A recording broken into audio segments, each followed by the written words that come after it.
If you look at the companies that are actually accelerating, they're mostly EAs, right? Which like kind of fucks up the narrative, which is like, oh, the EAs are ruining everything. They're slowing everyone down. And like, it's the accelerationists who want to go fast. The accelationists are mostly VCs. They're mostly not building anything. They're just like on the sidelines cheerleading for this imaginary team that they think is in the driver's seat when in reality, it's fucking EA people who are even thinking that this was possible in the first place, right? It was all the VCs who were not investing in any of this stuff because they thought it was so impractical and it was worth. It's the EAs who believed that AI risk was a real thing because AI was going to become really powerful really quickly, who created all this shit.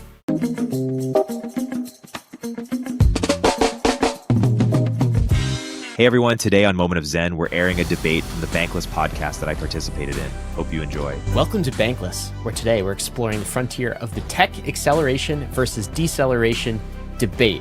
This is Ryan Sean Adams. I'm here with David Hoffman, and we're here to help you become more bankless. The question on today's episode, and I think a question that is everywhere right now, should we accelerate or decelerate our tech progress? And how about when it comes to something as powerful as AI?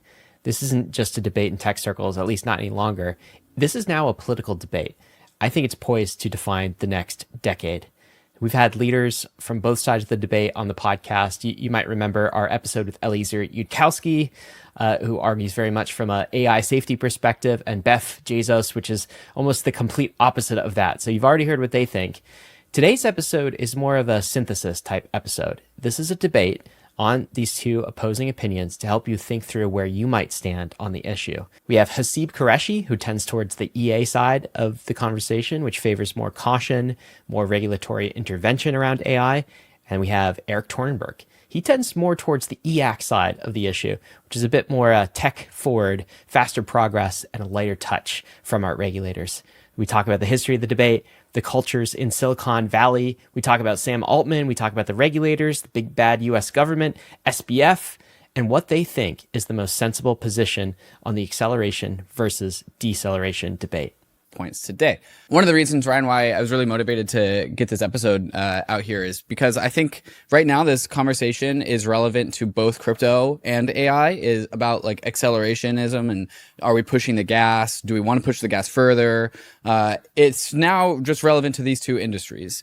I think there's more industries that is going to be relevant for beyond just what the scope of what this conversation is. I think this is like a sign of things to come. There are other industries that are also going to present some very hard conversations to humanity, and therefore government. And our tech sector is going to be coming out of the tech sector. When we talk about accelerationism, the world is going to look so much more different in 20 years than at any other 20-year increment that we've ever had before. And that's only going to increase. So we have biotech and gene editing on the horizon. We have longevity, people like Brian Johnson literally trying to become immortal.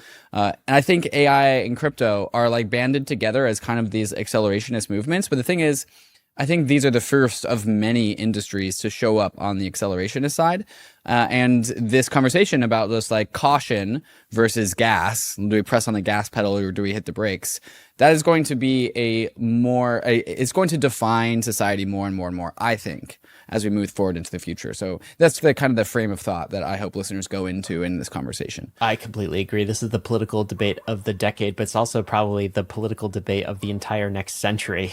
So a lot of podcast episode fodder for us in the future. I'm excited to introduce you to Erik Torenberg, an investor, technologist, and fellow podcaster. He's got a podcast network called Turpentine Media, lots of excellent podcasts in that network at the intersection of technology, culture, philosophy, social commentary. Erik, welcome to the podcast, my man. Thanks for having me. Longtime Bankless fan. Just stoked to be on. You know, actually, before we introduce your fellow guest here, I actually remember a very early podcast episode that you had Ryan on as a guest, actually. Ryan and Cyrus Unesi, yes. I believe, which is when some of the formative years around like ETH as money as a topic. Amazing. Yeah. Joining Erik here on the podcast today, Bankless listeners probably know Haseeb Qureshi, another investor, technologist, podcaster, who we've had on the Bankless many, many times before. GP over at Dragonfly, and is also in the Effective Altruist camp, well before anyone in crypto even knew what that meant. Haseeb, welcome back to Bankless. Thanks for having me, guys. Always fun to be here. So just to lay some foundation for this episode, and I think what this episode is going to be is going to evolve on its own, but really we are watching two camps evolve in the tech space, and it's also migrated into government as well. But there's also some nuances. This is the accelerationism versus decelerationism camp. There are some other tribes inside of these tribes. There are some adjacent tribes, but overall there's identities forming in the world of tech and governance and where we are going as a society in the future, and it's causing arguments, it's causing debates. The accelerationists want to just hit on the gas pedal and innovate as fast as possible. And the decelerationists are like, ooh, scary. Let's regulate these things. Now, I don't think we've totally seen perfect identification or identities form around these tribes. I think this is all new for Silicon Valley as a whole, which is why we want to bring you guys here on the podcast today to kind of like suss out and like figure out this landscape of these growing alignments across tech, across Silicon Valley, across politics. Think we can do that here on the show today? Let's do it. Perfect. So I kind of just like laid down a whole bunch of stuff, different identities, different values. Maybe Haseeb, you can kind of get us started here because you are an effective altruist well before anyone in crypto knew or cared what that meant, and that was one of the like earliest, call it, tribes, both in Silicon Valley, in the venture space, and also just broadly. Maybe you can kind of identify about like the formations of that whole camp and how it's innovated or just been a part of the whole like Silicon Valley tech sector.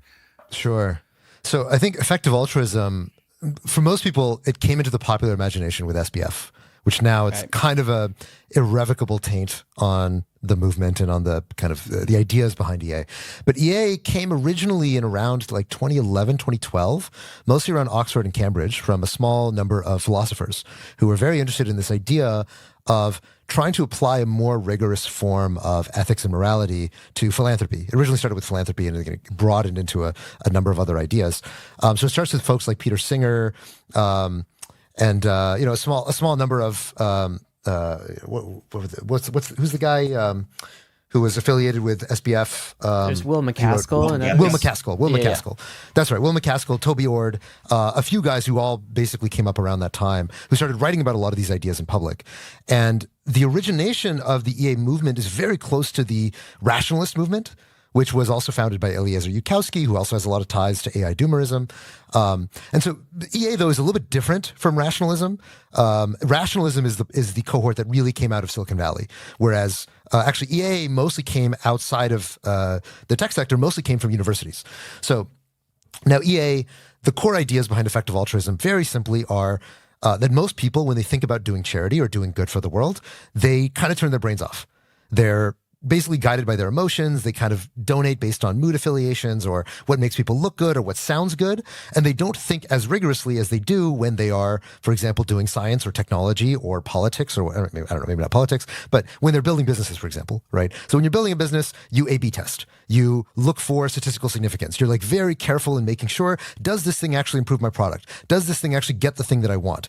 And if not, you are very, very careful to measure the difference and allocate resources accordingly. But when most people do charity, they're just kind of like, well, here for the teaching vibes. violin in the inner cities, that sounds good. Sure, let's like go, start a museum. That'll be good for kids learning how to read or whatever. These kinds of things that like they sound really good, but are they actually good, and how good are they? And so EA kind of came up as this very scientific, engineering-heavy approach to thinking about how to do ethical actions in the most rigorous way.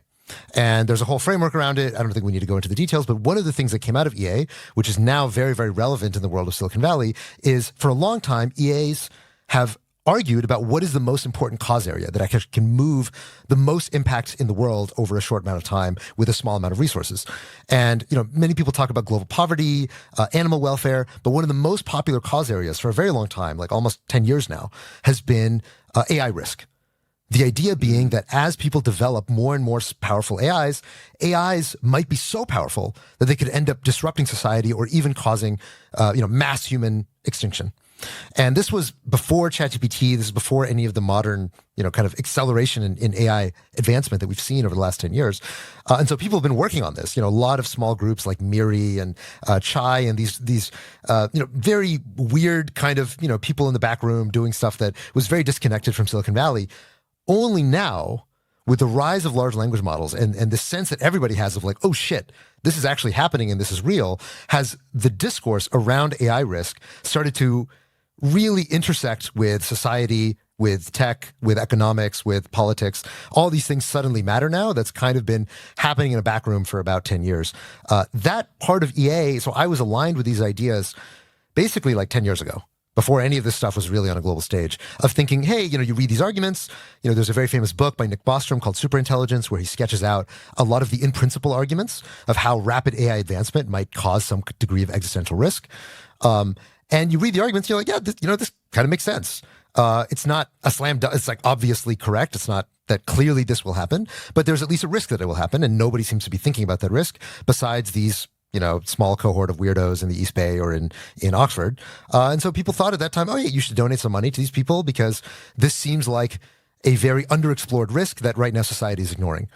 Now, today, it's quite different. Society is not ignoring that risk. Now, it's something that the White House is thinking about, which is kind of crazy, right? Very recently, Paul Cristiano, who was he's a very, very early EA. He was the head of safety at OpenAI. He left OpenAI. Now he is at NIST. NIST recently hired him as like the head of AI safety at NIST. So now at this point, it's very firmly entrenched in at least the U.S. government is this concern that, hey, AI safety is a real thing. And that's not just... it's not just sort of AI bias or AI replacing jobs. It's also catastrophic risks that might arise from the rapid advancement in AI.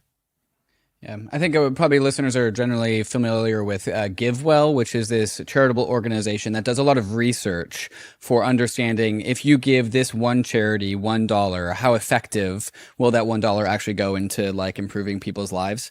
And then like this is where famously like they came down to like malaria nets.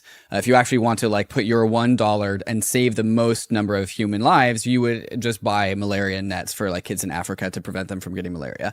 But this would also this is a very effective and rigorous process of understanding how to capital allocate in the world of charitable giving. But I think as we are working on defining the landscape of all these different like tribes and identities about like the future arises here, I think Haseeb, what you're also alluding to is that, well, there's like this like risk off, low risk research and pragmatic capital allocation strategy in the world of charity. But then there's also like, okay, well, what about some like venture bet future high impact things as well? So not just about like, hey, current kids could be impacted by this, but like we could also have future generations, and like not just like next future generation, but literally every single future generation. So this is how like the world of effective altruism got interested in like AI risk, because like that's literally the whole thing. It's like all of human society. And so effective altruism is kind of taking the like not just like a pragmatic approach to charitable giving today, but like also taking like venture bets in charity or venture bets in like effective altruism. How would you feel about just that out on right there? Reflect on that for a second. No, I think that's exactly right. Most people, when they think about EA or they hear these recommendations among EA, they're immediately turned off. There's a few reasons why people immediately get turned off. One is that like, well, who are you to say what's the most effective and what's not? Seems like you guys are kind of these big central planning type people, and naturally people have an aversion to that. So one thing to understand about EA is that EA is making recommendations at the margin, right? EA is sort of not assuming that most people will follow EA, because they don't, and that would be stupid to assume that everyone will do what you tell them to do. So you always want to be thinking, what should more people be doing at the margin? And you'll probably influence 1%, maybe 2% of people at the most. If you're influencing everybody, like let's say you are the government, then okay, the way you allocate capital and the way you make recommendations should be very different. But if you are saying, okay, I can basically influence about 1% to 2% of people, what should 1% to 2% of more people do, given where dollars are already being allocated? And the answer usually is, well, okay, there's some obvious things like we should have schools, we should have sanitation, we should have, and so somebody might say, well, are you arguing that we should not have schools or not have sanitation? Instead, we should all donate to malaria bed nets? The answer is no, obviously not. Given where the majority of dollars are being deployed today, where should the next dollar go? That's the real question that EA is tasked with trying to answer.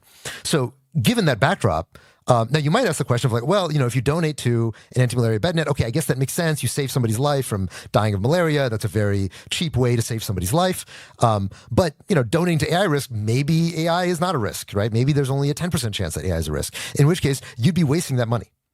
And again, the way that EA frames this is that you're thinking more about a portfolio of good. as opposed to thinking, well, definitely this good will do this much and this good will do that much.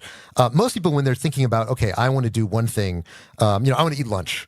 And if you're going to eat lunch, are you going to take a risk on like, maybe this random restaurant is like an amazing restaurant and I should try it out? Or you're just like, look, I know that if I go to, I don't know, Denny's, at least have a decent meal, right? I don't know, depending on how you feel about Denny's. And most people are naturally very risk averse when it comes to their own lives or the things that they do with their time. But the idea is that when you have a large portfolio of giving, of all the giving in the world, you actually want there to be some people who are doing high risk giving because, sort of high risk, high reward. If nobody's doing high risk giving and nobody's doing stuff that looks kind of weird or that may not pay off or that may not even matter, but in the times when it does matter, it really, really matters a lot. So the analogy that a lot of EA people give is that, imagine that, this is something like nuclear research. If you were in the 1930s or the 1920s and you were thinking about nuclear research, at the time it was kind of this relatively boring kind of scientific thing that nobody really understood why this mattered until they saw the atom bomb and they saw the destructive power of nuclear energy. And there was a time that this was considered to be very speculative, that this was even possible at this kind of scale to have this much destructive damage from this technology. And, on the off chance that it turned out to be right, that the order of magnitude estimates of this stuff was correct, then you would really want there to be a lot of research into the safety of, how to prevent nuclear proliferation, how to prevent mass nuclear scale wars. But, people may be underinvested in that. And as a result, people in the, 50s, 60s, 70s kind of lived under this specter that maybe there would be maybe 1 or 2 more decades of human existence and then the world would just wipe itself out. And, for all we know, maybe we weren't that far from that happening. Maybe we were kind of various times on the brink of massive amounts of human damage and catastrophic risk from this proliferation of nukes. And so the question is AI like this? Is AI a similar technology? And the answer might be, well, probably not. Maybe AI only has like a 20% chance of that. 10% chance of that. But even if it's 20 or 10% chance, what an EA would likely say is that, well, that is high enough that you probably want some people, maybe 1 to 2% of people spending their time on this because, 1 to 2% of people spending their time on something that might be 10% as bad as nukes. That's a pretty good trade. That's a pretty good investment if you're thinking about the overall portfolio of how people are spending their time and spending their resources. So if you think about EA as, here is what I decree as an EA, as this East Bay rationalist guy, that everybody in the world should be doing, then I think you'll come away with the sense that EAs are a bunch of, selfish pricks and they think they should run the world.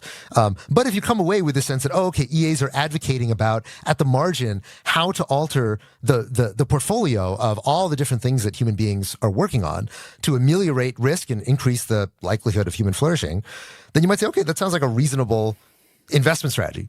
Maybe I don't agree with it completely, but it's a lot more reasonable if you think about it that way. Hey, we'll continue our interview in a moment after a word from our sponsors. Quick math. The less your business spends on operations, on multiple systems, on delivering your product or service, the more margin you have and the more money you keep.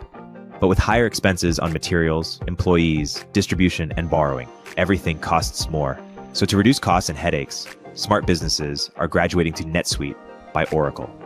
Netsuite is the #1 cloud financial system, bringing accounting, financial management, inventory, HR into one platform. That's one source of truth. With Netsuite, you reduce IT costs because Netsuite lives in the cloud with no hardware required, accessed from anywhere. You cut the cost of maintaining multiple systems and improve efficiency by bringing all your major business processes into one platform, slashing manual tasks and errors. Over 37,000 businesses have graduated to Netsuite, so do the math and make the move. Startup founders and execs running scaling businesses know all too well how easily their systems break down and expenses skyrocket. Netsuite is a proven way to cut costs and boost performance. And by popular demand, Netsuite has extended its one-of-a-kind flexible financing program for a few more weeks. Head to netsuite.com/zen. That's netsuite.com/zen. netsuite.com/zen. If you don't already subscribe to Turpentine's industry-leading newsletters like our new daily AI newsletter, Emergent Behavior, or Media Empires, you should. But that's not what I'm here to tell you about. The platform we use to power these newsletters is called Beehiiv, and it's excellent. First of all, it was started by the same early team who helped build Morning Brew into a $75 million newsletter business. And they built Beehiiv to offer that same powerful functionality to anyone sending emails. From essayists to business owners, the platform is beautiful, their text editor is intuitive, and they help you scale your audience with custom growth features. Beehiiv has powerful tools to help you monetize your content. You can easily launch paid subscriptions or pursue an advertising model. The Beehiiv platform will even connect you to premium brands to sponsor your newsletter. Not only do we use them, but thousands of the top newsletters in the world also use them, like Milk Road, Blockworks, the Lindy newsletter, and so many more. Beehiiv's founder hooked up Moment of Zen listeners with a sweet deal. Get 20% off for 3 months with code MOZ. Visit beehiiv.com, that's BEEHIIV.com, to get started. So Haseeb, I want to bring Erik into this conversation, just kind of reflect on what you said and add. But I have just one question that kind of plagues me. So we started this conversation talking about accelerationism versus deceleration. The way we started this conversation was talking about EA and the rationale behind how EA came to support and fund a lot of the AI safety initiatives. And it's really, when I think of AI, it's really like utilitarianism or consequentialism as a philosophy kind of applied to giving. That part to me sort of makes sense. But it doesn't necessarily follow that AI must lead to investments in funding of AI safety.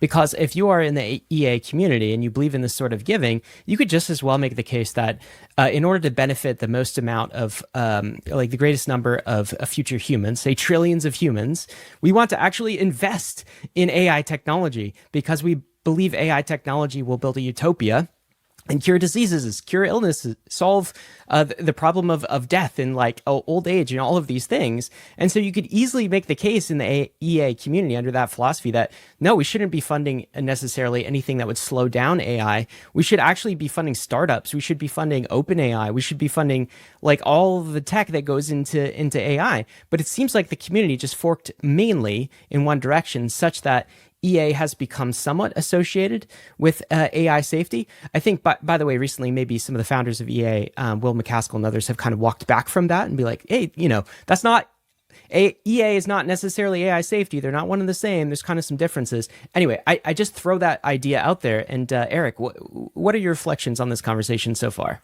Well, first, I just want to add that not all long-termism is in the venture bet category.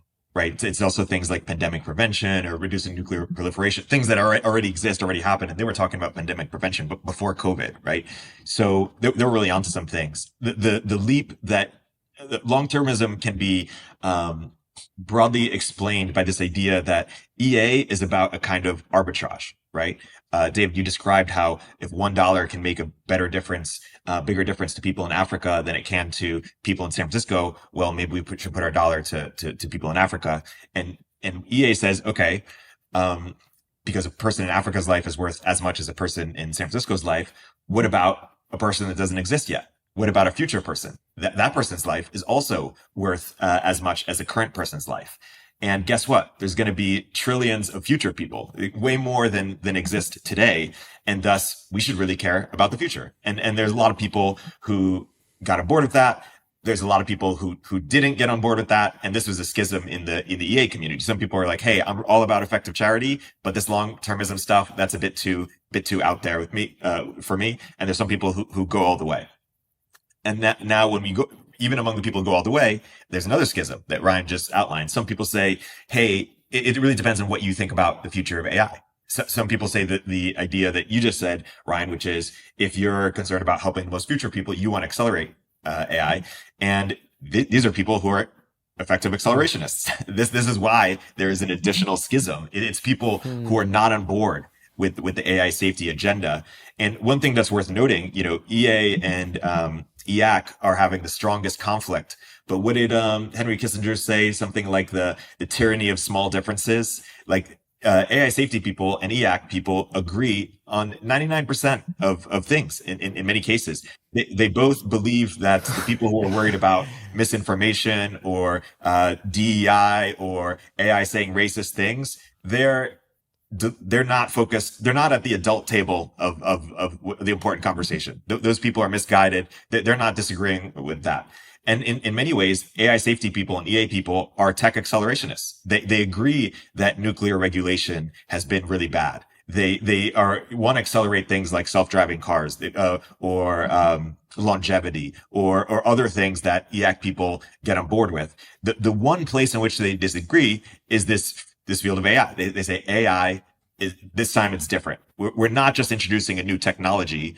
We're almost introducing like a new form of evolution or a new species that it one day is going to be cognitively way smarter than us, and thus is a threat, not just to fake news. It's not like social media, not just to jobs, but to actual humanity, to actually the chance of us being extinct, and thus we should treat it differently. And that is the core of the argument between effective accelerationists and effective altruists as it relates to AI safety. Okay. So we're dealing with like, this is like an argument between like Catholics and Protestants, basically. It's like we're all in the same religion, but like you guys are arguing over these specifics here. I'm going to dispute that. Okay. I'm going to dispute that Go a little for it. bit. I think I'd say a lot of EACs. So first of all, I think it's probably worth actually defining what EAC is, what it means as a movement, because I think it's also been, in a sense, co-opted by what people want it to mean, which is like accelerationism. Right. This idea that, all technology is good and all technology should be faster. We should be super libertarian. We should, kind of let all the guardrails off and just let it vroom, vroom, vroom. Right. That's not actually what EAC says. Right. If you read the EAC manifesto from Beff Bezos, who's the guy who invented it, is like this Google engineer, works quantum physics. It's actually pretty fucking crazy. Like what he actually literally says. Like, I don't know, Erik, I'm not, it's been a while since I've actually looked at that manifesto, but there's stuff in there about how, like, yes, if AI ends up, totally conquering humanity, like that's good. We actually want to feed entropy. We actually worship entropy. Entropy is the thing, the core value from which all good flows. It's like actually very weirdly cult-like and kind of anti-humanist.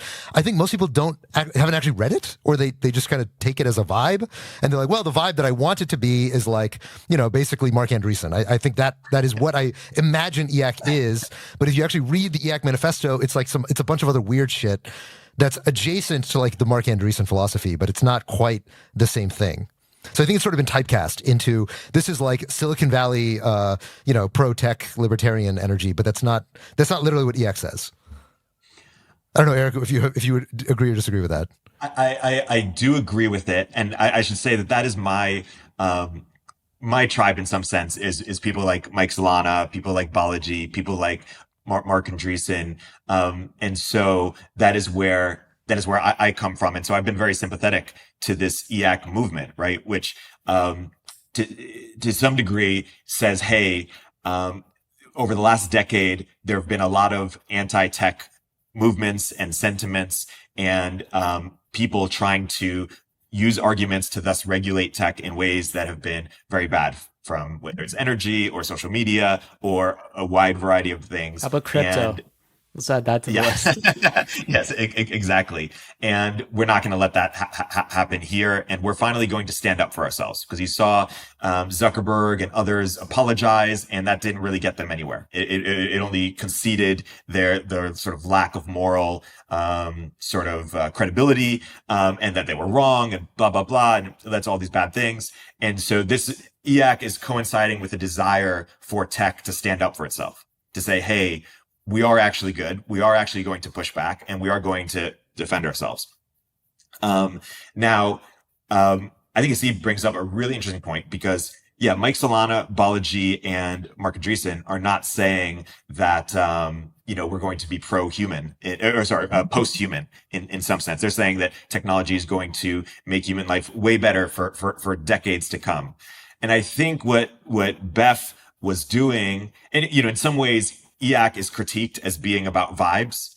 And the benefit of being about vibes is you can't really be pinned down. You can't really be critiqued on your philosophy. And I think that's partially because of what Haseeb just identified, which is if you take it to its logical conclusion, it's not something that a lot of people want to get on board with. If you take sort of advancing technology to its logical conclusion, like, what is the role for humans once we have super intelligence? What is like when we're like cyborg stuff and the different speciation as like, so it is very weird, but also I think in some ways it's intellectually honest of like, that's where things are going. And I couldn't pin down Solana or Balaji or Mark, on like, what do they think about that? But I think there is some truth to that. But I also think there's some, like, I do think it's hard to be a, pro tech on a long enough time scale and not think that we're going to that think that humans are the last sort of form of intelligence that is going to rule the world. So I think it's intellectually honest. I also think it is very weird. So Haseeb, well, what's the problem with like EAC plus some humanism, right? It's like a more moderated version. To be clear, there's nothing wrong with EAC plus some humanism. I think it's much preferable to like raw EAC as it was actually articulated in its genesis. I think it's evolved that way. The thing that's weird. Yeah, well, I don't know that it's evolved so much as been co-opted. I think it's more like it's been co-opted, right? It's been co-opted. Movements get co-opted. Like the reality is that any time you get a culture war, you basically get the superimposition of what was once like a pretty, esoteric argument about like, will AIs take over the world? Is it risky? Is it not risky? Is it good to have more? Is it good to slow down? This is like a pretty conceptual, theoretical argument that's been going on in very obscure circles for a very long time. And then basically in the span of about a year and a half, it has now become a culture war. And once it becomes a culture war, then all of a sudden people get typecast, right? So like, okay, if you're an EA, you're like the Deceleration. That means that you hate technology. And if you're an EAC, you love technology and you love Silicon Valley and you love Mark Andreessen and you love Peter Thiel. And it's like, well, not necessarily. Like in reality, there's a panoply of views. There's people who arrive at different parts of the spectrum from many different places. And there's people who say, well, look, I think the probability of AI is going badly is 5%, but the likelihood that actually it's better if it's open source is like 25%. Or some people say like, well, look, I think it's like 10%, but I actually think that, decelerationism is a bad idea and it ends up like just politically backfiring. And so we kind of have to live with the acceleration. Like in reality, there are EAs and there are EACs, quote unquote, who have views anywhere along the spectrum. But once you become a culture war, all that shit goes away. And it's just like, oh, you're EAC, oh, you're Decel, or you're EA, or whatever the fuck. And people ultimately want a one-dimensional or sort of one-bit answer to how you feel about what is probably one of the most important questions right now facing technologists or technology regulation in America. So if you ask EAs, what do you think we should do regulatorily about AIs, you'll get a lot of different answers. You won't get, well, we should shut it all down and fucking control all the GPUs, right? Eliezer says that, but Eliezer is like all the way on the spectrum. He's like the platonic ideal of a decelerationist, right? In that sense. But most people on EA are very, there's like a multi-dimensional spectrum that people sit on different places in that spectrum. So for myself, I was donating to AI Risk like in 2014, 2015, way before, large language model. I mean, not way before large language model, but before any of this stuff was in the popular imagination. And it was not very obvious at that time what were the specific policy prescriptions that were going to be made, or how was this going to interact with Silicon Valley. At that time, the people who were working on AI Risk were also Silicon Valley nerds. It was the same team, right? It was the same people talking about this stuff. It's only very recently that now there's this sense that, well, build baby build, which is like the Silicon Valley mantra, is now hitting this wall. And like, I think it's a little bit of a boogeyman as well, because the reality is that the EA types, they don't really have that much power. Like they're not actually stopping anyone from doing anything at the moment. Like the real people who are stopping AIs are like the EU or like China, right? Who are not EAs, right? That's not what's motivating them. It's like data privacy laws or just, deference to the CCP, right? Even the executive order that Biden passed said that, okay, if you're above a certain training run size, you have to report that to the government. That's it. It doesn't say you have to stop. Doesn't say you can't do it. Doesn't say you have to follow these rules or whatever. It just says you have to let us know that it's happening, which to me, like that, okay, that's a pretty far cry from, deceleration, blah, blah, blah. It's really just like an information gathering exercise, which I don't know, like probably they wouldn't have that much trouble gathering that information anyway, given the amount of GPUs would have to be cornered by anybody running a training run of that size. So I think there is a lot of reactivity right now. And that's what's causing people to believe, oh, you're way on this side and I'm way on this side. And you kind of can't take any nuanced view in the middle. That's what happens in a culture war. Hey, we'll continue our interview in a moment after a word from our sponsors. Hey all, Erik Torenberg here. I'm hearing more and more that founders want to get profitable and do more with less, especially with engineering. Listen, I love your 30-year-old ex-FANG senior software engineer as much as the next guy, but honestly, I can't afford them anymore. Founders everywhere are trying to turn to global talent, but boy, is it a hassle to do at scale, from sourcing to interviewing to on-the-ground operations and management. That's why I teamed up with Sean Lanahan, who's been building engineering teams in Vietnam at a very high level for over 5 years to help you access global engineering without the headache.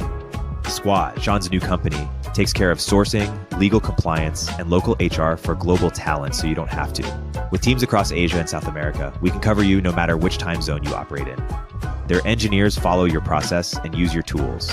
They work with React, Next.js, or your favorite front-end frameworks. And on the back end, they're experts at Node, Python, Java, and anything under the sun. Full disclosure, it's going to cost more than the random person you found on Upwork that's doing 2 hours of work per week but billing you for 40. But you'll get premium quality at a fraction of the typical cost. Our engineers are vetted top 1% talent and actually working hard for you every day. Increase your velocity without amping up burn. Head to choosesquad.com and mention Turpentine to skip the waitlist. First, let me just say that Eliezer has also tweeted things like abortion. We should be able to abort babies that are up to 18 months, or you should be able to leave your partner if you find your wife or husband if you find someone 25% better. Like he is. You mentioned the Platonic ideal. He takes utilitarianism to the extreme. And so, like, in the same way that Best Manifesto takes that idea to the extreme, there are people in EA, SBF, of course, one of them, who take, some of the ideas within EA to the extremes, so far that they're no longer, sort of palatable. I would take the other side a little bit on, I do think EA has a lot of power, because I think that, a lot of the people who make up OpenAI, who make up Anthropic, who make up some of these biggest labs, were influenced by EA, or themselves are they were EA. EAs. Yes, exactly. And so the ideas, they sort of come up in the EA soup. And right now, there's not abrasive regulations, as you mentioned. People are still allowed, but we're at a time where these regulations are about to be defined.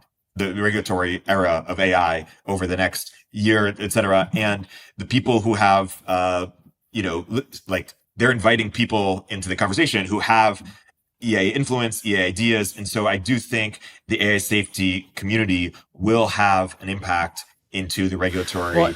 But you raise a good point, which is kind of ironic, right? Which is that if you look at OpenAI, if you look at Anthropic, if you look at the companies that are actually accelerating, yes, they're mostly EAs, right? Which like kind of fucks up the narrative, which is like, oh, the EAs are ruining everything. They're slowing everyone down. And like, it's the accelerationists who want to go fast. The accelerationists are mostly VCs. They're mostly not building anything. They're just like on the sidelines cheerleading for this imaginary team that they think is in the driver's seat, when in reality, it's fucking EA people who are even thinking that this was possible in the first place, right? It was all the VCs who were not investing in any of this stuff because they thought it was so impractical and it was worthless. It's the EAs who believed that AI risk was a real thing because AI was going to become really powerful really quickly, who created all this shit.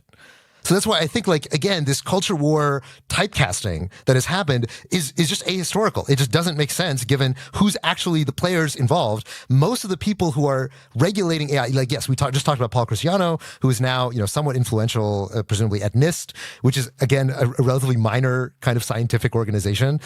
He's not a congressperson. Right? That's who actually writes the laws, is congresspeople. If you listen to congresspeople, what do they care about? They care about jobs. They care about, bias. They care about, you're squelching conservative voices. That's what is very likely to end up on the regulatory regime or the legislative regime.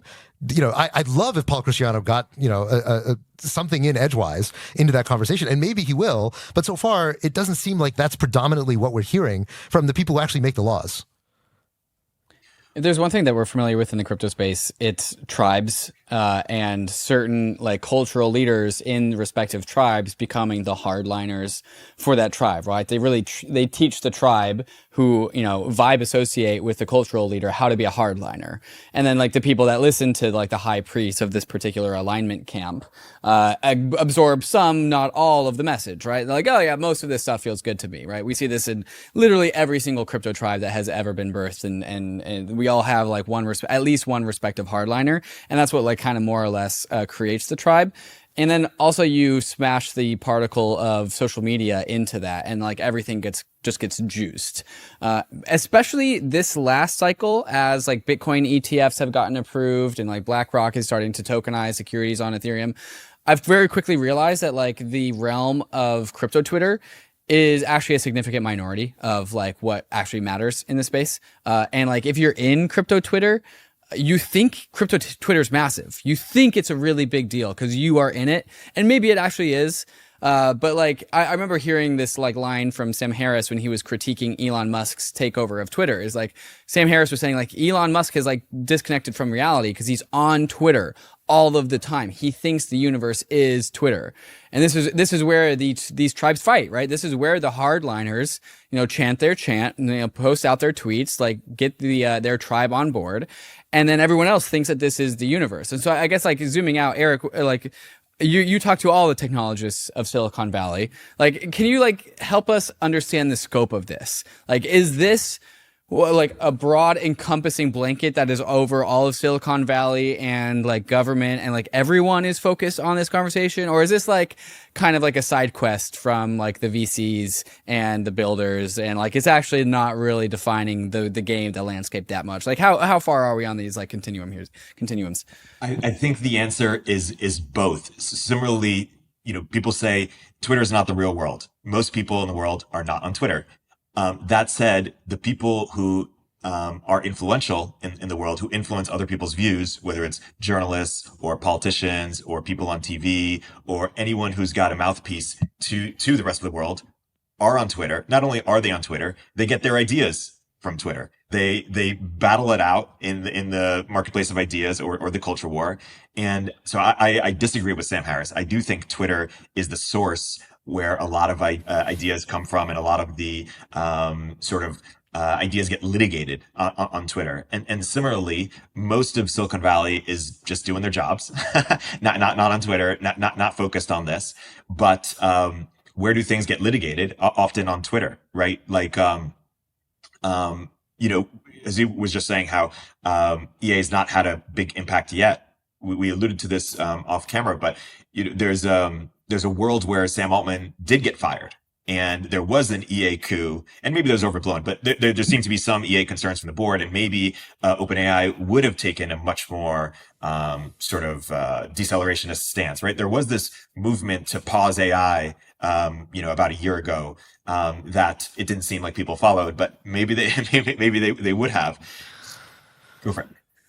I want to push back against this, because like this again was the framing of the OpenAI coup, basically in like the couple days when it was all fog of war and nobody knew what was actually going on. There's now been a ton of reporting on what actually happened in the OpenAI coup, and it looks like just a regular old, like Sam Altman was like kind of telling people different things, and he was like raising money for stuff on the side and not telling the board and blah blah blah. There's just like actually. There was not, there's Q-Star and it's a secret algorithm that's going to AI risk. And, people saw that like, oh my God, Sam Altman wants to unleash it on the world and he's not being safe enough. That was not what happened. Like, we know now that's not what happened, right? What happened was just ordinary board loses trust with CEO and board fight. Board is like very amateurish, ousts the CEO, hire somebody, it was all just like terrible board management. But it had almost nothing really? to do with Because like EA. to this day, I have always thought that it was an AI safety issue. There was no, there's been so much This is reporting new on it to now. me Like, right now. No, go read. The New York Times has done a ton of exposés about this now. Like, there was almost nothing to do with AI safety in the reason why OpenAI, like, because if, like, at the end of the day, like the whole nonprofit structure of OpenAI was not the reason why they fired Sam. Right? The reason why they fired Sam was that the board members lost trust with Sam. Sam reportedly was like telling different people on the board different things. The board was like getting back together, and they were very uncomfortable with the way that Sam was managing things, and he was kind of controlling people. And people talked a lot about the fact that Sam is a very manipulative guy, and he's very, very effective at what he does. Part of what makes him a very good leader is that he has this reality distortion field, and he makes people feel how he wants them to feel when he's around them. That's the real story. If you try to tell the story about, well, OpenAI was an EA coup, then you have a lot more explaining to do about like, okay, what was the EA thing that happened that precipitated all this? Perception is reality, right? And it was framed. Perception, yeah, exactly. No, it's true. It's true. It was framed in that way by like the chorus, just the people on Twitter, the talking heads who wanted this to be the story. It's the same thing with like EA versus EAC, right? People want this to be the story, but the story is almost always more complicated. And the reality of OpenAI was that it was more complicated than that. Yes, but if it had been completed, this coup that never was, okay, it would be framed as an EA coup, right? And so yes. So let me frame it a different way. You're saying, hey, the people who actually write the laws, they don't care about AI safety. They're not AI safety people. They care about jobs, and they care about misinformation. And I agree with that. and this gets to the sort of Baptist bootleggers dichotomy that Mark Andreessen often brings up, which is this idea that there are people who are purists. They actually believe in things like AI safety, and they really care about the issues. And there are bootleggers who are sort of either grifters or opportunists who notice something that is in their self-interest to take the same position as the Baptists, and they use the language of the Baptists to justify their own advancement of their own self-interest. And similarly in tech, when right now there's a schism within tech, like there was a survey that went out to 10,000 researchers or to thousands of researchers, and I think 10,000 MLAI researchers who work at these big labs expressed some concern over or sympathy with AI safety. And so if we as an industry don't present a united front in our belief of these technologies, it gives ammo to people who want to regulate them, right?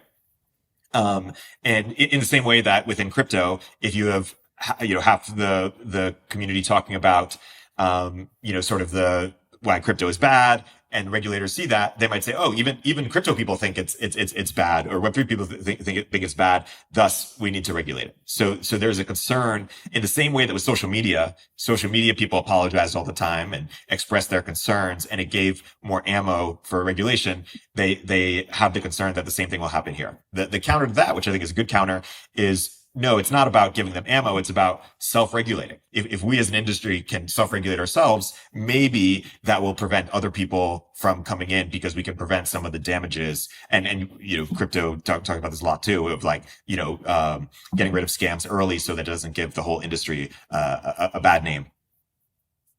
Well, in reality, that is what's happening, right? It's who's doing the AI safety research? Who's actually trying to be responsible with this stuff? The answer is OpenAI and Anthropic, and like the guys who are actually leading the front are self-regulating because their regulators have no clue what the fuck is going on. They have no idea how to even productively give input into how to guide this technology forward. So the reality is that, the concern about regulation, I mean, it's one that I don't know anybody who doesn't share the concern over bad regulation. Bad regulation is bad, right? Yep. Clearly.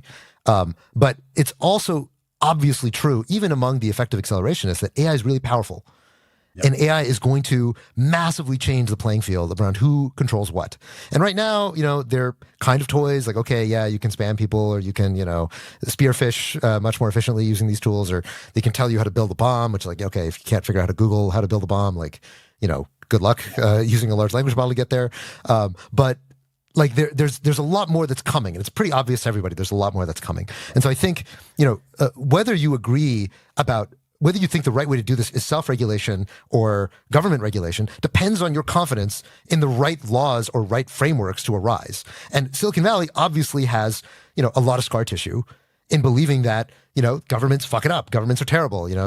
Everybody hates us. And so they're going to create these draconian laws that are going to be about this, power struggle with government and with special interests or whatever. And that's going to be the regulatory regime that we enter into. But nobody goes around saying like, all the stuff that OpenAI is doing around safety, or this research that Anthropic is doing, it's stupid, it's worthless, it's slowing us down, let's throw it away, right?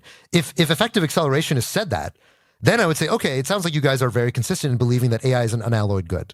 But they don't say that. They don't say like, well, why are these people slowing themselves down? Instead, they say, well, government bad, these people good, which like, okay, I understand where that's coming from. And I don't think EAs are pro-government, right? Which I think is, again, another way that this dichotomy kind of breaks down. EAs in general think that governments are terrible allocators of goods, right? I mean, you can just see it historically. Governments are incredibly inefficient. And so I don't think EAs look at that and say, well, great, government is the natural person to provide this regulatory regime because they're all brilliant and we love everything that governments do. Most EAs are pretty libertarian on almost every single front. They generally believe that governments are incredibly wasteful. But when it comes to AI, the concern is that, well, is self-regulation enough when you have a tool that is incredibly powerful?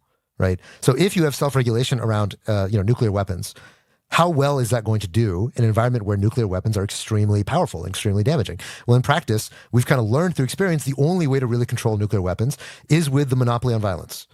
Is with basically saying, yo, Iran, if you develop nuclear weapons, we're going to come at you. So, North Korea, if you develop nuclear weapons, we're going to come at you because we don't want these to proliferate. We don't want this to just be a tool in everybody's hands. We actually think that's a worse equilibrium. To have everybody be really powerful. But this is kind of what EAC implies, is that the best equilibrium for AI is that everyone has one, and AIs keep other AIs in check, and it's sort of like we all have nukes. Maybe that's true, But there's at least a real possibility that that's not true, that it's more like nukes and it's not like, I don't know, the books, right? Which is a thing. Okay, more education is good for everyone. So anyway, sorry, Erik, I know you want to jump in. Yeah, you are correct in saying that we are accelerating, and EAC people are happy with the status quo. They're just worried that things will change because, as you mentioned, the irony, people who are sympathetic with AI safety are the ones driving the acceleration. People work at these labs, but there are people who are even further on the side of AI safety who are noticing that contradiction, saying, hey, you claim to be about AI safety, but you're actually accelerating. People like Eliza, people like Laurent, very smart, brilliant people who are saying, hey, we actually need to slow down. Like you need to be more, we need to pause AI. We need to put an off switch. We need to have some sort of more extreme intervention. And I think the EAC people are responding to that concern.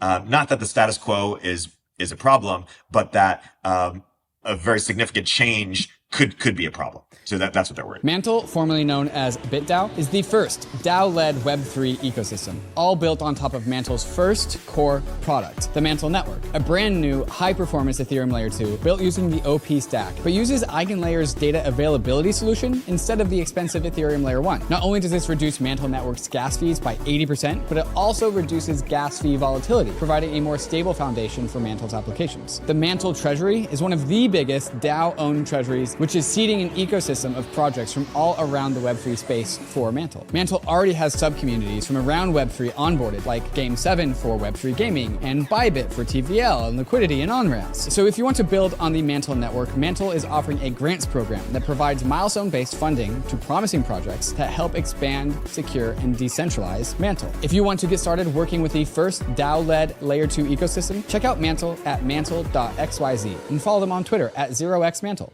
Celo is the mobile-first, EVM-compatible, carbon-negative blockchain built for the real world, driving real-world use cases like mobile payments and mobile DeFi. And with Opera MiniPay as one of the fastest-growing Web3 wallets, Celo is seeing a meteoric rise with over 300 million transactions and 1.5 million monthly active addresses. And now, Celo is looking to come home to Ethereum as a Layer 2. Optimism, Polygon, Matter Labs, and Arbitrum have all thrown their hats in the ring for the Celo Layer 2 to build upon their stacks. Why the competition? The Celo Layer 2 will bring huge advantages like a decentralized sequencer, off-chain data availability secured by Ethereum validators, and one-block finality. What does that all mean for you? With Celo Layer 2, gas fees will stay low, and you can even pay for gas natively using ERC20 tokens, sending crypto to phone numbers across wallets using Social Connect. But Celo is a community-governed protocol. This means that Celo needs you to weigh in and make your voice heard. Join the conversation in the Celo forums, follow Celo on Twitter, and visit celo.org to shape the future of Ethereum. Launching a token?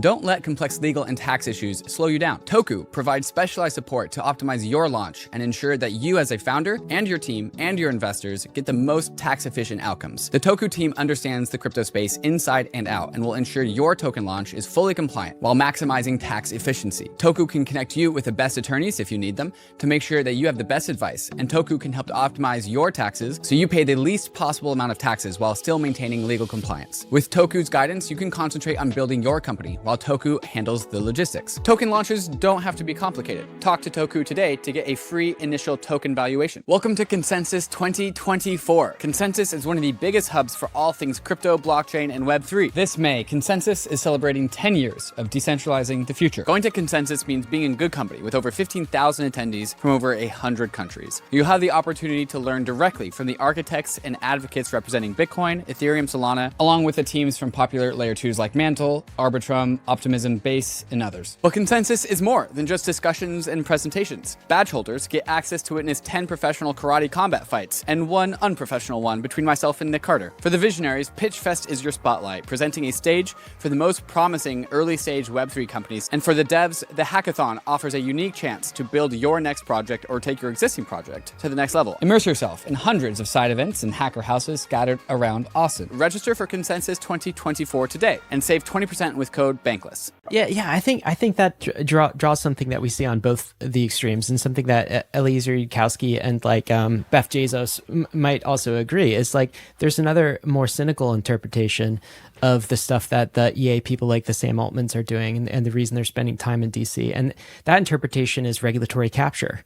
So they actually want to hit the accelerator on AI in general, but they're also reasonable people, and they're happy to work with the government in order to come up with sensible regulation and partner with them, because we're the educated ones, we're building the models. And so, yeah, let's team up with the regulators and the governments around the world in order to kind of create the right rules for this new and emerging industry. And oh, by the way, this would be, I think, the Mark Andreessen critique. By the way, we are the recipients of value at the end of the year. We have cemented ourselves. We've created a moat for ourselves and our own businesses. And so there's a criticism that comes from Eliezer in doing this. He's saying, well, this is hypocritical. If you're really worried about AI safety, you would cease immediately. You would stop doing this until you do a Manhattan Project and go figure it out. And then there's a criticism from the Beth Bezos side of things with Sam Altman. And Beth would probably be someone who says, this is clearly regulatory capture. They're doing it in broad daylight, right? The only solution for this is decentralized AI, and everyone needs a model and an AI genie in their own home running on their own hardware, right? So this is a critique that's coming from both sides. And I'm wondering, Haseeb, what about that more cynical interpretation of what's going on? And in fact, wouldn't that be actually the game theory of what companies want to do? They want to go build monopolies. And so, I mean, that's a sensible business strategy. Sam Altman's a smart individual. He's great at this, right? Yeah. Okay. So first of all, I'd say I find this a little ironic because, again, during the whole AI ousting or OpenAI ousting drama, Sam Altman was typecast as the Promethean, the EAC guy who was trying to make AI go faster. And now all of a sudden, oh no, actually, never mind. He's not the savior. He's actually he's the boogeyman. He's actually going out there and trying to, he's the JP Morgan trying to corner the steel trade or whatever. I don't know. To me, this is not a critique. This is an innuendo, right? What is Sam Altman? Okay, let's step away from AI. Let's talk about crypto, because I think people on this podcast understand crypto easier. Let's pretend that instead of Sam Altman, it's Brian Armstrong. Okay, he goes to DC and he says, "Hey, I'm going to engage with DC and try to come up with sensible legislation." Would you be like, "Oh my God, he's trying to he's regulatory capture? What is he doing? Why is he consorting with the enemy?" So not Brian Armstrong, but SBF. That's exactly what he was doing. Yes. Yeah. Okay. So put SBF aside. Let's say Brian Armstrong. Brian Armstrong does go to DC. He does do all those things. Do you say the same thing is happening now? It's just Brian Armstrong instead of SBF. No, but I would be cautious. Generally, no, why not? Why not? Just because, I mean, for me, is this a be cautious? What do you mean by be cautious? What do you mean be cautious? I think it's both. He's both fighting for regulatory arbitrage maybe implicitly, but he's also fighting for the industry as a whole. Yes, regulatory capture. Yes, but I think he's motivated by all of the right reasons. So, and then the net effect of that is regulatory capture. Sure. Okay. So it sounds like what you're saying is, hold up a sec. Let's see what he actually does. Yes. And then judge him based on the consequences of the legislation that's actually proposed. Yes. Okay. Yeah. That sounds very reasonable, right? That sounds very reasonable. Okay. What is the legislation that Sam Altman has proposed? I actually haven't seen anything. Nobody fucking knows. Yeah. We don't know. The answer is we don't know. So it's all innuendo, right? This is people just making up a fucking story because it sounds good. The reality is, if you're Sam Altman and you're not going to DC and you're ignoring people in the White House, you're a fucking idiot. You're an idiot whether you're fighting for the industry or whether you're fighting for regulatory capture. Either way, if you just ignore them, you're a fucking moron. So until we see what is the actual legislation that he's advocating, we don't know. And if you were Sam Altman and you literally just ignored DC, you would be definitely doing the worst thing possible, right? I would much rather Sam Altman be there than whoever else is going to be there instead.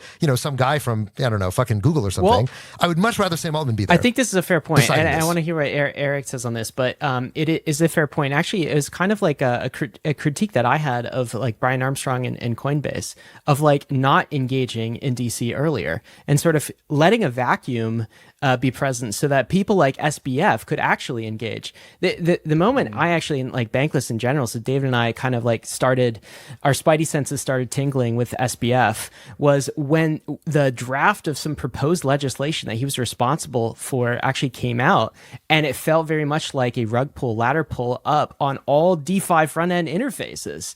And brought him to task and said, "Hey, SBF, this is not crypto values. What are you doing? You're essentially forcing it or creating some legislation that would force kind of compliance on this space and promote your centralized exchange." And so a critique of Brian during that time was I wish he had been there, because if if you're saying Sam Altman could be good, we don't know. It's kind of like, Schrodinger's Sam Altman. We'll see with the legislation that pops out on the other side. I guess the case for that would be if he doesn't do it, then some more nefarious version of a Sam Altman would be in DC, engaging those regulators and engaging regulatory capture. So I suppose we don't know until the legislation is out. What do you think about this, Erik? I agree with Haseeb's framing. That Sam has to get involved in. Yeah, let's wait and see what the regulation looks like.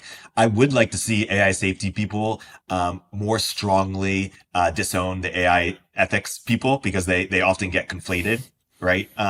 And because they have a sort of a coincidence of wants motivated by disparate desires. Who are the AI ethics people? I don't think we've defined that well enough, Erik. AI ethics people are people who are worried about misinformation, who are worried about inequality, about certain people or certain voices being represented by the AI. Is this like AI woke people? Yes, that's exactly it.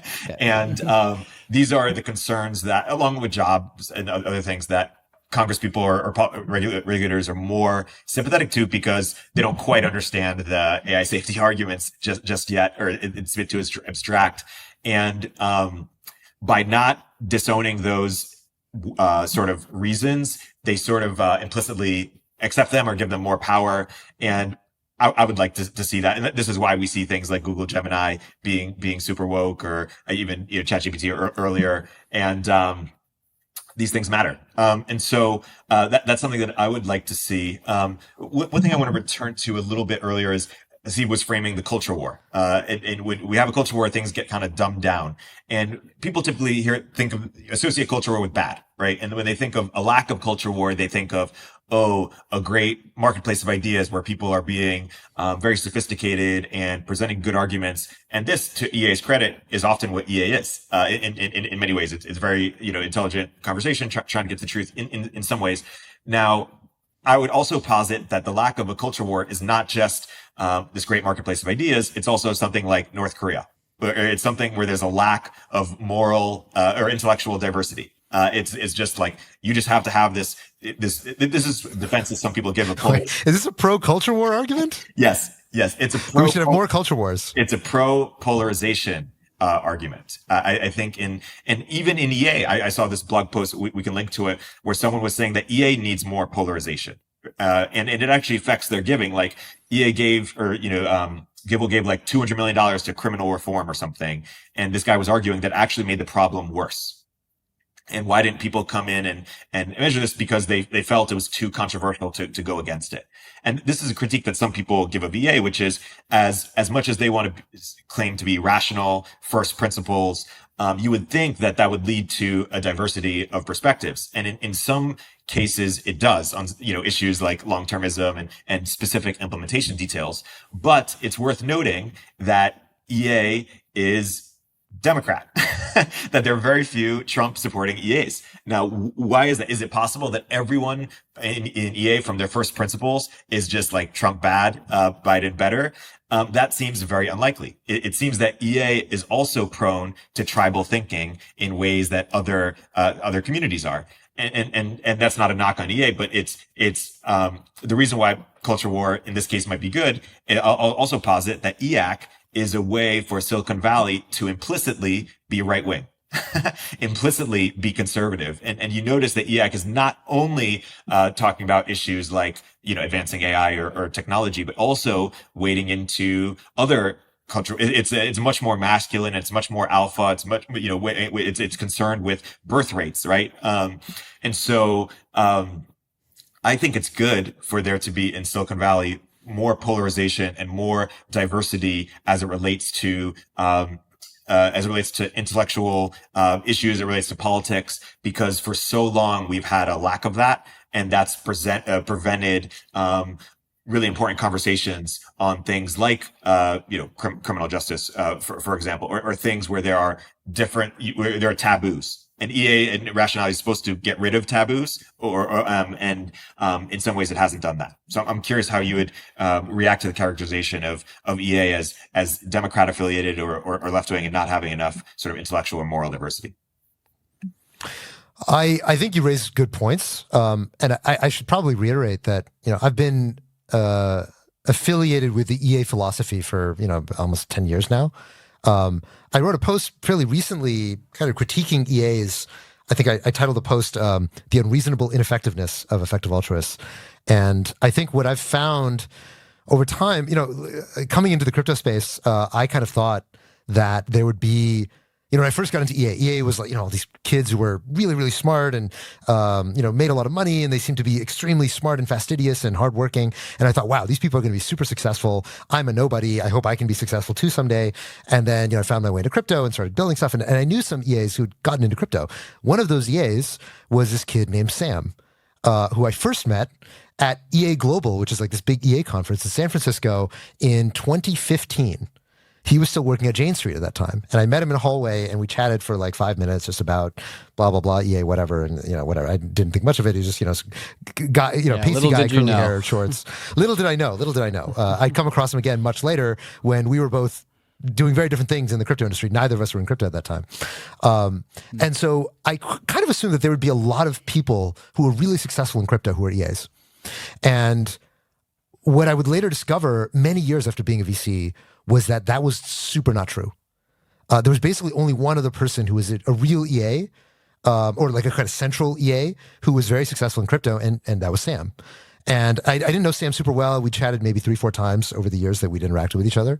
But obviously, we all know the story of what happened with Sam, and he, single-handedly kind of redefined EA for most people as being this kind of really corrupted, kind of corrosive, groupthinky, kind of go along with the flow, very left-leaning tribe. Right, essentially, that's what most people think of EA as. And well, now I'd just like to add a little bit more onto that. Just like sociopathic comes to mind because it was like exactly. Utilitarianism to its nth degree, like not considering about like any local human's emotions or anything like that. Right. And so there, these famous stories about, would you bet the entire universe on a 51-49 coin flip? And he's like, yes, I do it infinitely many times. And so this almost like this autistic chasing of. Oh, go ahead, Erik. It's worth noting he said that in a podcast, and it wasn't like there was this, everyone coming down on him, criticizing him. He was still a god, and so it's crazy the difference between how SBF was treated before we found out he was doing the fraud. Even though he was saying some of these things, he wasn't saying fraud, but he was saying extreme utilitarian ideas in broad daylight, and so it's just worth noting. Yeah, exactly. And so it is. It's something that we actually talked about. We alluded to briefly earlier about extinction risk, right? And like, what is the importance of avoiding extinction risk? And the reason why SBF's example is wrong. So a classical thing in EA is this idea of risk neutrality, which is this idea that, okay, most people are risk averse. They don't want to take risks. And so it's like, okay, if I can definitely save a life by, going to, a food drive and donating some food, and I will definitely save a life by doing that, but it's very, very expensive. Or I can like maybe probabilistically save a life by, investing into water filtration systems, and maybe somewhere down the road that's going to result in saving a life. Most people are like, well, I want to know for sure that I saved a life.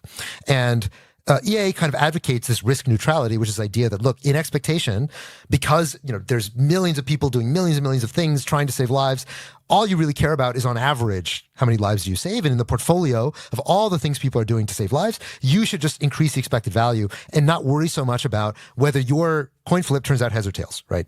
And so, SBF kind of took this idea to an extreme and said, okay, well, we should gamble the whole fucking world on, plus EV, one life. Great. Okay. Flip the coin as many times as you want. That's free money. Now this is wrong.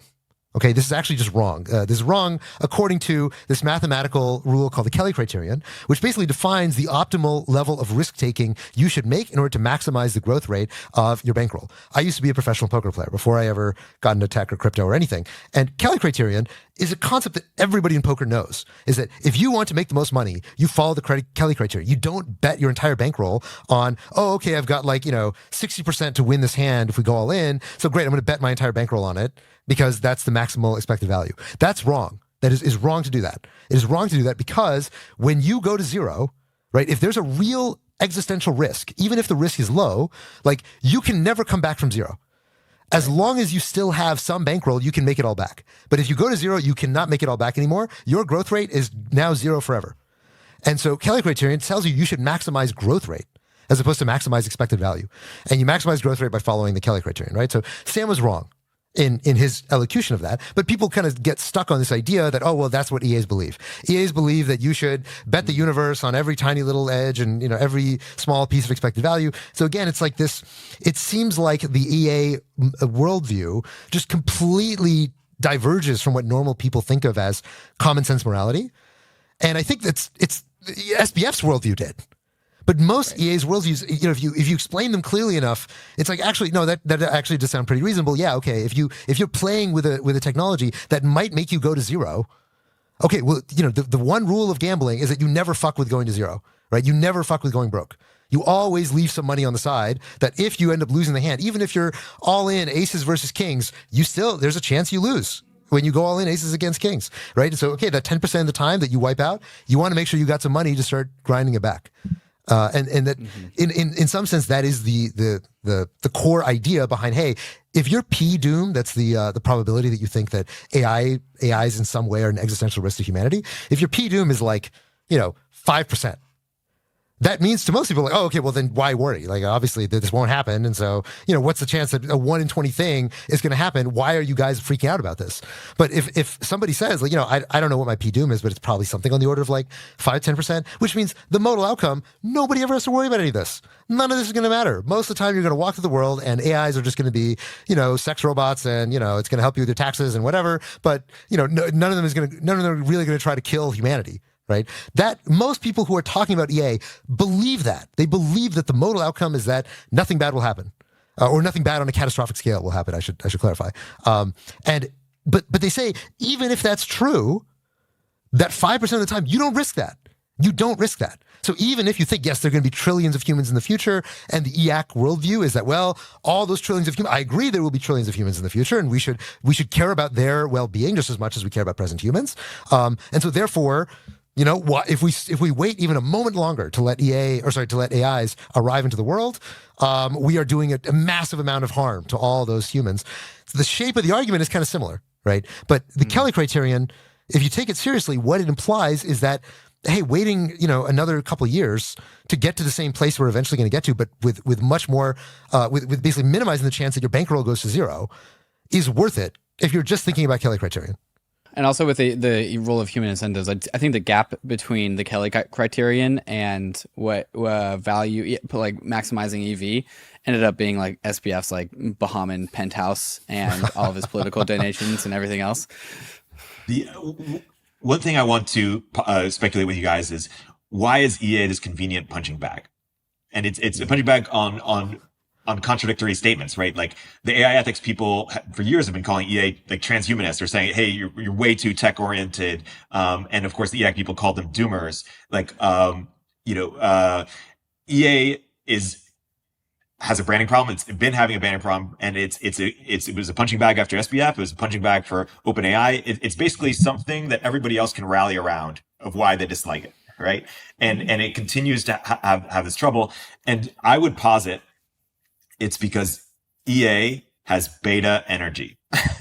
EA has nerdy beta energy, and it doesn't stand up for itself. It doesn't say, like after the SBF thing, it apologizes, it goes into hiding. After the OpenAI thing, also, like, why didn't they say, no, this was totally fake, you're making this up? Actually, like, EA has done some amazing things, right? EA has had incredible accomplishments, and yet, they're not shouting them off of the rooftops in the way that Mike Solana is shouting off, alpha aggressively, saying why tech is good.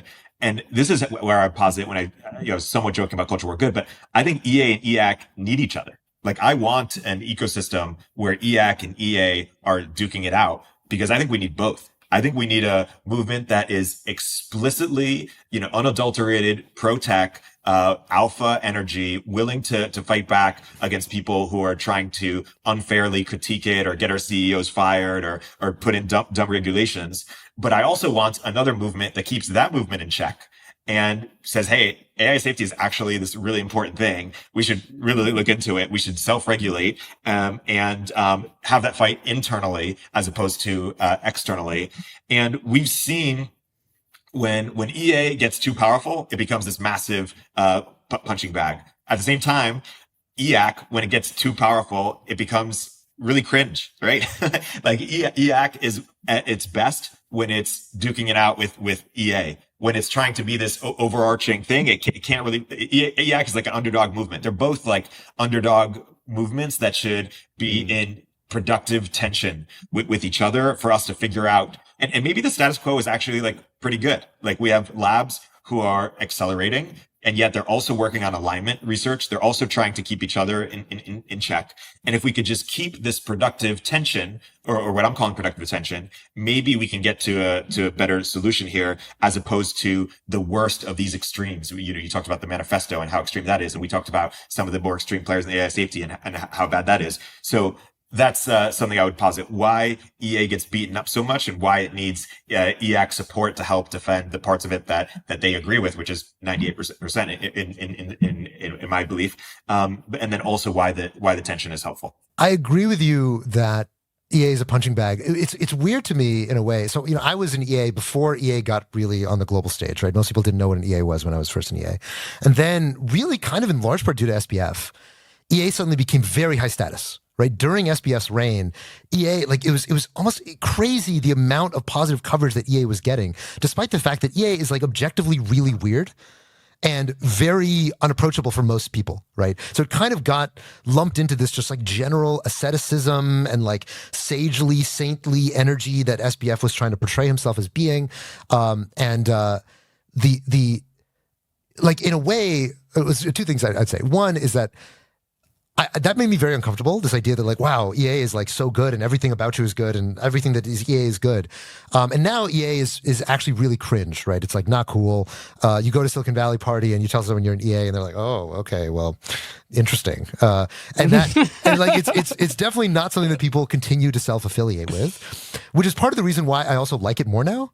Because I feel like, okay, if you're EA now, then you actually, it requires some balls, right? You're basically taking a hit publicly to say that you're an EA. Right, exactly. It's an EA bear market. I think like that is kind of the valley of darkness that EA needs in order to really define its identity and not just be like this kind of milquetoast, like, oh, I'm smart and cool and good. And isn't that wonderful that I'm all those things at the same time? And so that's one thing I'll say. I think that it has been good for EA in a certain sense to kind of get stress tested by becoming very politically unpopular. The second thing I'll say is, okay, why is EA such a punching bag? In a way that, for example, tech was not, post Theranos or post I don't know, crypto. I mean, crypto obviously was a punching bag post SBF blowing up, but EA as well. And I think a big part of the reason for that is that EA is just not designed to be politically capable. Right, it's almost premised on this idea that politics is bad and politics is the mind killer. And if you believe this, and everything that you preach is about nuance and careful thinking and avoiding sloganism and not being lazy and being suspicious of power structures. And then you're like, great, now let's go fight in the like biggest power game of all, which is politics. You're just going to lose because you're going to suck at it. So I think that's largely the answer, is that the one person who was good at politics in EA was SBF. And everybody else in EA just like fucking sucks at politics. And that's why they were the saintly, quiet, nerdy people who were just, in the background doing stuff and donating to bednets and all this, doing the AI research, AI safety research at a time when nobody else cared. And now it's like, oh my God, you guys are actually in the way of progress and you guys are all terrible people. And they were like, no, we're really not. Let's do a 2-hour debate to discuss why. And like, they just don't have the ability to get out there and fight with slogans, which is the EAC people very politically capable, right? I mean, Mark Andreessen and Mike Solana and all those guys, they live and breathe politics, right? Whereas the EA people, they're a bunch of like philosophy professors, right? Like that was the leader of their movement. These are verbose, kind of extremely particular people, and they suck at politics. Well, they might not be interested in politics, but politics is interested in them. That's just the point, right? Exactly. And maybe we could bring to that part of the conversation, because like these nerd battles that we thought we were having insular to like kind of nerd culture in Silicon Valley are now like political battles. And there seem to be some like party lines kind of drawing and like using these platforms, right? For maybe like a different use case than when they were originally like created. And there seems to be this dichotomy forming behind like kind of a political party for deaccelerationism, like check on Silicon Valley power and technological progress without constraints. Maybe there's some capitalism or anti-billionaire type stuff, tied up in that. And then there's this like pro tech accelerationism, remove the constraints, like let's let America be kind of like the grandmaster of AI. Let's win this battle. And it's at a very curious time with respect to like at least American politics, right? Because we're sort of in between orders, right? We had the New Deal order for a very long time, FDR into like the 1970s, and now we're in this neoliberal order and have been for the last 40 years. And I feel like we very much are on the exit ramp out of that neoliberal liberal order, and like the U.S. is trying to find out what's the next political order that we're going to establish ourselves with. And I think the neoliberal order that kind of rubber stamped the internet in the 1990s and helped Silicon Valley prosper. They were very tech forward. They love technology, right? It's going to bring jobs, like the economy. It's not a certain thing that the next political order that dominates America will be as tech forward as the order has been at this point in time. You could start to see some battle lines being drawn. I think people like Balaji and Mark Andreessen might say there's like the blue tribe that is tending towards tech deaccelerationism, like lots of restraint, lots of regulatory apparatus, like slow down on this whole tech thing in general. And then there's maybe Team Red. They haven't quite chosen an alliance yet, but maybe they are going on the tech forward side of things and tech accelerationism side of things. And it seems like, I don't know, you have to pick a tribe at this point in time. From our conversation up to this point, Haseeb and Erik, I feel like both of you guys believe in a P-doom for AI greater than zero, right? So you're not maximalists on either side, the EAC side, or the EA side of this debate.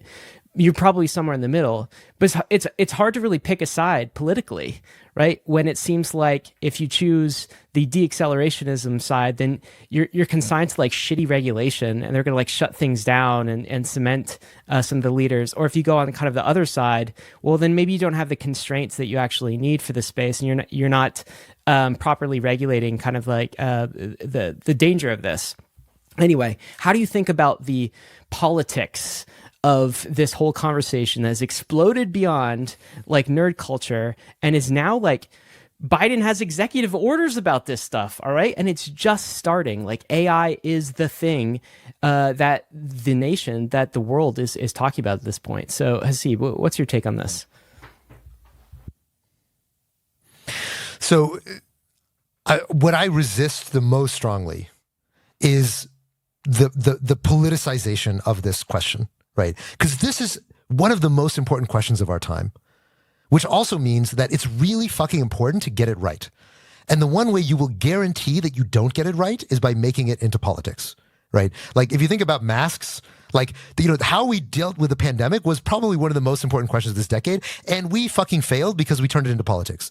Instead of turning it into a just raw scientific question of what is the answer of how this fucking disease is spreading and disrupting society and like, killing millions of people around the world.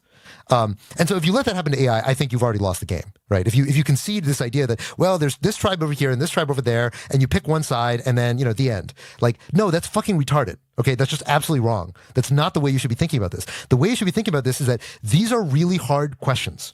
And the answers require nuance. They require careful study. They require lots of time and energy. And the only way you will guarantee that you get it wrong is by saying that there are only two sides. Right? In reality, it's a multidimensional question.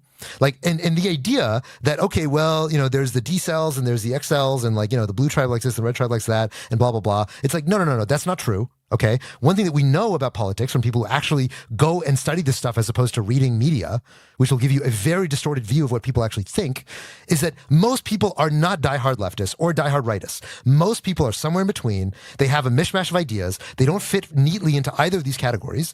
And they don't like either of the leading candidates right now, right? That is what we know. We know that by actually doing polling. If you go look at people, they don't fit neatly into these two categories, and they don't on AI risk either. right? So people say, well, I think PDUM is this, but I actually think we should do that. Or I think, hey, GPU constraints are not smart, but I think we should be putting more effort into, using the government to fund safety research, right? Because maybe it's undersupplied by the private market. There are a lot of median positions you can take that are not shut it all down or like build, baby, build, right? There's tons of room in the middle. And if you lose that room, then you're definitely going to fuck up. I think you will fuck up to some degree, but I would argue that it could actually be worse. And so I think it would be not the worst situation if one side was build baby boom and the other side was shut it all down, because my worry is that both sides are going to say shut it all down. Like we have Tucker Carlson going on Joe Rogan, literally saying shut it all down. He sounds like a dumber version of Eliza. Not to put down Tucker necessarily, but like and Tucker is one of the most popular people, on the right. Like if he ran for president and it wasn't Trump, maybe he'd be a candidate. So I could see shut it all down being a bipartisan thing. Like, we're at a time of extreme populists, as Haseeb mentioned. People don't like Biden, people don't like Trump, and we're also at a side of in an era of horseshoe theory on anti-tech, right? Like when you think about someone like Bernie Sanders, or you think about someone like Trump, these are populists from both sides who actually have a lot in common, or more than we might think. So, my hope is that the AI safety people, I don't want to call them decelerationists, because they don't call themselves decelerationists, and we should use the terms that people use for each other, for themselves. My hope is that the AI safety people and the EAC people can publicly state, hey, we have 95% agreement. We're all pro-tech. Tech as an industry is pro-tech. We just agree on this little issue. Of course, it's of mega importance, utmost importance of AI safety, because that would signal to the rest of the world that there's alignment. Whereas my concern is that both sides will be, both red and blue in a populist side, will be anti-tech, and we'll be sort of missing the forest from the trees when we need to actually defend tech. I share that concern, and actually that might be kind of like the default state of the pendulum swing, because I would say the neoliberal order of the last 40 years has been very much like pro-globalization, pro many things, but definitely pro-tech. Okay, and I'm seeing whatever the new political order that's replacing it to not be so favorable to tech as they previously were. And a microcosm for this is like, is crypto for me, right? Is basically like, it's not a sure thing that Team Red or Team Blue will be Team Crypto. It's just totally not a sure thing. Like we have no idea where they're actually going to fall on this. And it actually does, to Erik's point, does make me, as somebody who is an advocate for crypto technology, decentralization, private keys in the hands of individual, all of these things, start to skew a bit more extreme on the, like, more extreme than I otherwise would be, in trying to make the case for like why crypto is good, right? It's like I have to do that in order to push the agenda and to contrast myself against these movements from both like sides of politics that would just like shut it all down. They don't see the use case for proof of work mining in Bitcoin, so they'll just shut down all the mining facilities. They don't understand why people need to run a validator in their own home, or why DeFi interfaces, don't require AML KYC and all of these things, right? So, Haseeb, what do you say to that? Like, Erik's making the case that maybe we should all band together, not necessarily on the far extreme EAC type of case, but we should definitely make a pro-tech case, or else we'll fall prey to the political parties that just don't want any of this technology, just don't care about it. So the EA tribe is often affiliated with being doomers about the technology, but I feel like the EAC side is in a way a doomer on the politics, right? Where they basically believe that, if we don't have this extremely rigorous defense of technology, that it's all just going to get, it's all going to go kablooey, and we're going to get, we're going to turn into like this socialist state that we're all going to be enslaved by Elizabeth Warren, and nobody's going to have any freedom. And like the reality, you just look right now, okay? You say, oh, the EACs are in control, or sorry, the EAs are in control, the safetyists are running the asylum. If you look right now around the world, where are the AI restrictions actually happening, right? The answer is in the EU. That's where the most constraining stuff is happening. And then in China, right? People are saying on the EAC side, they're like, oh no, if we don't, EA is so anti-tech, if we let the Democrats control, we have a Democratic president right now. The Democrats, if they control things, they're going to shut down all the technology and they're going to make it so I can't use the internet, I can't use social media, I can't use whatever. Go look at China, where they have, people are worried, oh, China's going to race ahead of us, they're going to unlock the technology, they're the real accelerationists. Go read the AI regulations in China. Right? In China, you cannot release an AI application without it being explicitly approved by the CCP. There are only 40 applications that have ever been approved by the CCP, right? You are liable in China if your large language model says something that's not true. You are liable in China. That's the law that they passed in China, okay? That's fucking insane. That's absolute. Yes. That is okay. That is what you're up against in America. The reality is that yes, there's a cacophony of voices. Many people saying many different things. The EACs are saying one thing, the EAs are saying one thing, the AI, anti-bias people are saying some other things. And the reality, what do we actually have in the US? The answer is nothing. There is no laws, there's no regulation, there's nothing right now, right? There's an executive order that says you have to let us know if you run a training run at least this size. That's it. That's the only regulation that we actually have. And regulation is a strong word for that, right? The reality is that there's no regulatory regime at the moment in the US. And the reason why that is because that cacophony of voices continues pulling things in different directions, right? I mean, we say, man, it really sucks that Gensler's doing this and, the FinCEN is doing this and blah, blah, blah. Okay, what are the laws of crypto in the US? The answer is that there are none. There are no laws in the US. There's no regulatory regime. There's nothing. There's just a bunch of people fighting. And, if you look at the founding fathers, the way that they described government is that they wanted that to be the case. They wanted there to be continual fighting between the different branches of government to prevent any centralized control in, for example, the president. They didn't want the president to be able to say, well, guess what? I'm president, so here are the laws now. Well, the laws can get shut down by judges. They can get, replaced by legislators. And the reality is that cacophony of voices keeps things in check. So anybody who's claiming, oh my God, there are EAs in the government now, therefore it's all going to go to hell. And, we're now all going to be, talking on our Google controlled smartphones and nobody's going to have open source AI anymore because it's all going to get banned. They're fucking wrong. It's never happened. It's never been true because of our system of government.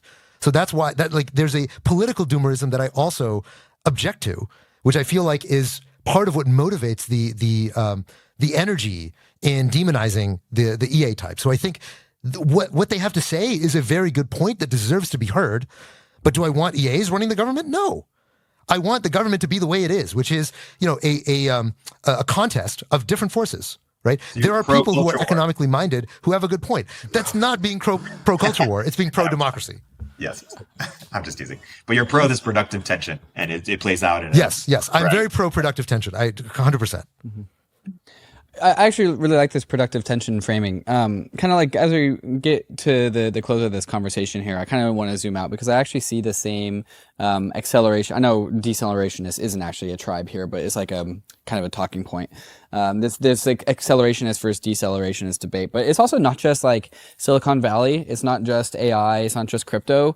Whereas these things are generally all on the accelerationist front. Like we're also seeing experiments going on in other technology verticals as well. Like Brian Johnson is trying to experiment himself into like becoming a new class of humans. This is the guy who's taking any risk, or not any risk, but any sort of like experiment to try and like add 5 more minutes to his life every single day, right? Like people like Aubrey de Grey are literally trying to create like immortality. Even in the crypto space, there's like Vida DAO out there who's like trying to combine crypto and immortality to make it happen faster. And like we haven't even like opened up the conversation about like gene editing, which is like not far away. Like there's other technologies out there that's really going to like, if you think AI and crypto is going to make the future weird, well, like there's like 3 more technologies out there who's also going to make the future weird. And the thing is like, this has always been the case of like technology just accelerates. It's always accelerated. As soon as we develop tools, we can use those tools to develop other tools. And all of a sudden, like we are an accelerationist in an accelerating state. And this is just the only difference between like now and any other time in history is that it seems to be where we are now versus where we are at the end of the lifetimes might be like multiple orders of magnitude different. And that has never been true before in history. Like we've only ever had like 20%, 30% gains at most. And like usually over the span of human history, we have like 2% gains. And like for thousands of years, we actually literally had 0% gains. And we are on this like parabola of innovation. And so if we're talking about this tension between governments, like stakeholders in the government, it does make sense that when you have crypto and AI and like biotech and all of these other different like sectors of technology, which are all like making monumental gains, that all of government is like, okay, everyone break. Because who else is saying that? Who else is saying like, yo, calm down? Like that's maybe like kind of like my commentary on like why I think the government will trend towards brakes, not gas. But like maybe Erik, maybe you can like check my reasoning on this. No, I agree. That's part of the broader productive tension. And I want to bring in. You guys had this amazing episode with Vitalik where he identified and expanded upon his DIAC philosophy. And I think that's worth noting too. And I think that piece had a great synthesis of the problem and sort of the common alignment between EA and EAC, and tried to develop this sort of thesis, antithesis, synthesis approach. But I think unfortunately I think it's a bit too neat. I think it's tough to just focus on technology that are defensive. Things that tend to be defensive can be offensive, and vice versa. Fire can be used for good; it can be used for evil. And if we're going to continue to develop these models, I don't see ways in which it can only be used for defensive ways. So that's my commentary on that. And then to connect to your point, I think we are going to continue to need the AI safety people to develop, and further develop our alignment capabilities.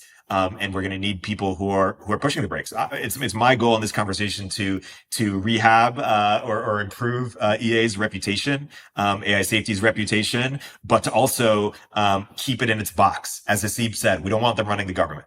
They're not close to it yet, but the regulatory regime is going to be up for grabs over the next few years, and that's why these fights are really important. Even if they only influence a small amount of people right now, they have potential to influence a large amount of people. And so I think we do need the right combination of brakes versus gas. I would rather see it come from within the industry, from people who know what they're talking about, than outside of it, prematurely. And so yes, we are going to see governments come in with some brakes. Ideally, they can be informed by some of our people and some of the productive tension that we're having first. The one thing I would add to that is that, we've talked a lot about, oh my God, what if the EAs are running things, and what if they have total control? Won't they shut it all down? The reality is, a much more politically powerful cohort is not the AI safety people, but the AI bias people. Right. These people are this much the same more influential. People that Erik was calling AI ethics earlier in the conversation? Yes, AI ethics, exactly. So these are people who are like, okay, what if the models are biased? What if the models are more liberal? What if they're more Republican? What if they, say things that they shouldn't be saying, or they give people instructions on how to cause harm or whatever. Now the interesting thing about AI ethics versus AI safety is that the core problems that you need to solve are actually kind of the same, which is, how do you control these models? And the answer is, we don't really know. We don't have good techniques to control these models. Now, how do you control a model? Well, that's called AI alignment, which is the core problem behind AI safety, which is, okay, right now, the thing that the model is doing that you don't want is making biased representations of, people in certain, stereotypical careers or something. But, eventually it might be the thing you don't want is that, gathering a bunch of resources or hacking people in order to, make a bunch of money in order to fulfill some task that somebody who's running an AI agent wants it to do. These problems are one and the same, in a sense, right? I mean, one of them is easier to solve than the other, but the core of the problem is that we don't know how to control these models.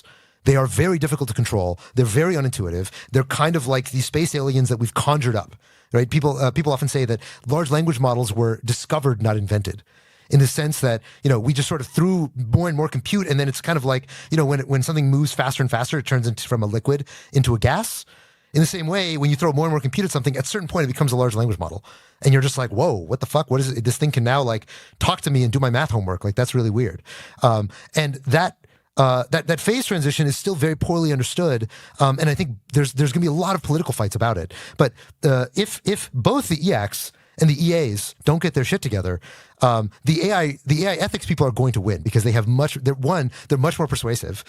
They're much more easy to understand for most people, right? Like the whole Gemini drama had nothing to do with EAC or EA. It was all bias, right? It was all like, oh, this thing fits neatly into the actual culture war, which is the the left-right culture war, which is, oh, these things are super woke and they won't depict any white people, and that is much more powerfully animating among Congress. When you're talking about what are 70-year-olds who are actually the people making the laws and voting on this stuff, what resonates with them, I'll tell you, it's the AI ethics stuff. None of this stuff even rates yet. Yeah. So everything that Mark Andreessen doing and that Eliezer is doing is important, because by default, both tribes are losing.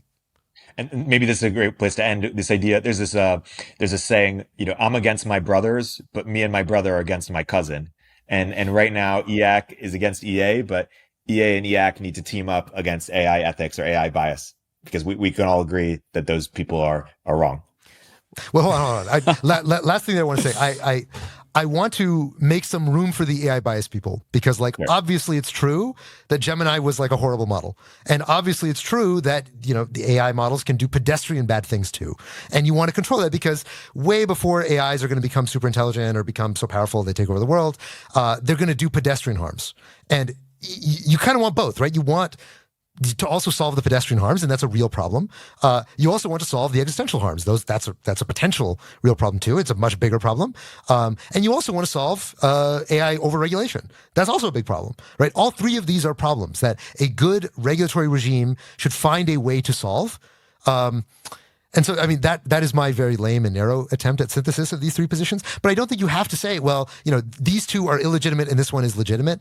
The answer is obviously all three of them have legitimate concerns, and you want to find a way to address all three. That's too much nuance for me. I preferred my.